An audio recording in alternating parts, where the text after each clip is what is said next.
ஷரீத் பின் சுவைத் ரதியல்லாஹு அன்ஹு அவர்கள் கூறினார்கள், நான் எனது இடது கையை எனது முதுகிற்கு பின்புறமாக வைத்து என்னுடைய கையின் உள்ளங்கையை ஊன்றி உட்கார்ந்திருந்த நிலையில் அல்லாஹ்வின் தூதர் ஸல்லல்லாஹு அலைஹி வஸல்லம் அவர்கள் என்னை கடந்து சென்றார்கள்.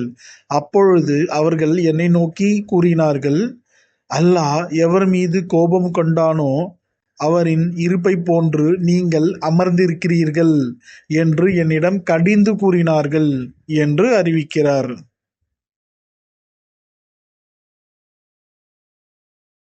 ஒரு ஹதீஸை அறிந்ததற்காக ஜஸாக் அல்லாஹ் ஹைர். அல் முமினூன் திருமண சேவை வருடத்திற்கு 365 ரூபாய் சந்தாவில் அளவற்ற வரன்களை பெறுவீர். தொடர்புக்கு 9042 121286. அல் முமினூன், உங்கள் வீட்டில் ஒருவன்.